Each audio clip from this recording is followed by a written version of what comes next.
कक्षा 5 के प्यारे विद्यार्थियों, नमस्कार, सुप्रभात। देखिए, आज हम अगले पाठ नंबर 2 में चलते हैं। पाठ नंबर 2 आपका है, एक बहुत सुंदर अच्छी कहानी है, ईदगाह कहानी, मुंशी प्रेमचंद की कहानी। सोचिए और बताइए कि ईदगाह शब्द का क्या अर्थ होता है। तो देखिए, ईदगाह शब्द का अर्थ होता है जहाँ पर ईद की नमाज अदा की जाने वाला स्थान या एक मैदान।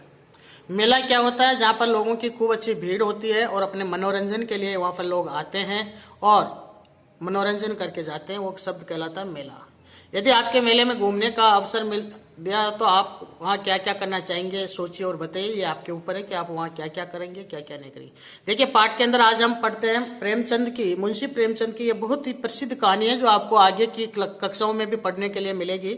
इसके अंदर देखिए, सबसे अच्छा बहुत ही सुंदर तरीके से एक ग्रामीण मुस्लिम परिवार का या वातावरण का जिक्र किया हुआ इस कहानी के अंदर कि तत्कालीन समाज की जो विशेष रूप से ग्रामीण लोग थे उनकी आर्थिक स्थिति कैसी थी।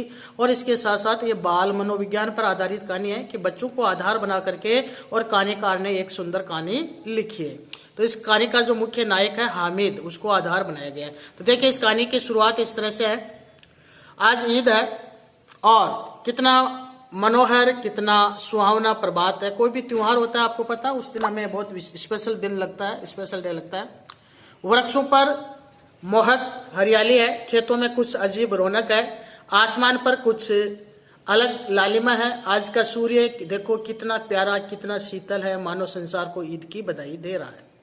गांव में कितनी हलचल है, ईदगाह जाने की तैयारियां हो रही थी। लड़के सबसे ज्यादा प्रसन्न होते हैं क्योंकि आज उत्सव भी था, साथ में मेला जाने का भी उनको मौका मिलेगा। बार बार जेब से खजाना निकाल कर गिनते हैं। महमूद गिनता है, 1 2 10 12 है, उसके पास 12 पैसे हैं, मोहसिन के पास 15 पैसे हैं। इन्हीं अनगिनत पैसों से वो अपने मेले की शॉपिंग करेंगे, अनगिनत चीजें खरीद करके लाएंगे। पैसों से अनगिनत चीजें खरीदेंगे, खिलौने, मिठाइयां, बिगुल, गेंद और न जाने क्या क्या। उन सबसे ज्यादा प्रसन्न है हामिद, जो इस कहानी का नायक है। वह भोली सूरत का, यानी बिल्कुल सीधा साधा सा, दिखने में बहुत सिंपल दिखाई देता है।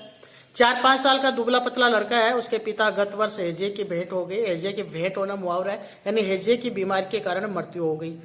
माँ न जाने क्यों पीली पड़ती गई और एक दिन मर गई। माँ को भी पीलिया हो गया था। पीलिया होकर पीलिया की बीमारी के कारण उसकी भी मृत्यु हो गई। किसी को पता ही नहीं चला कि उसको बीमारी क्या थी, क्योंकि उस समय का जो समाज की जो स्थिति थी और विशेष रूप से ग्रामीण समाज के अंदर किसी तरह का स्वास्थ्य संबंधी दवाइयां की कोई व्यवस्था नहीं थी। अब देखिए, हामिद अपनी बूढ़ी दादी अमीना की गोद में सोता है, उसी के पास रहता है, बड़ा प्रसन्न है। उतना ही प्रसन्न है, उसके अब्बा जान रुपए कमाने गए हैं। उस बच्चे को केवल इतना बताया गया है, जब भी वह पूछता है अपने पिता के बारे में, तो कि आपके पिताजी रुपये कमाने के लिए गए, आपकी अम्मी अल्लाह मियाँ के घर से अनेक अच्छी अच्छी चीजें लाने के लिए गई है। इसलिए हामिद बहुत प्रसन्न है। इसलिए हामिद बड़ा प्रसन्न है। आशा, क्योंकि आपको पता है कोई भी आशा होती है वो बड़ी चीज होती है। आशा के आसार पर व्यक्ति अपना जीवन निकाल देते हैं पूरे।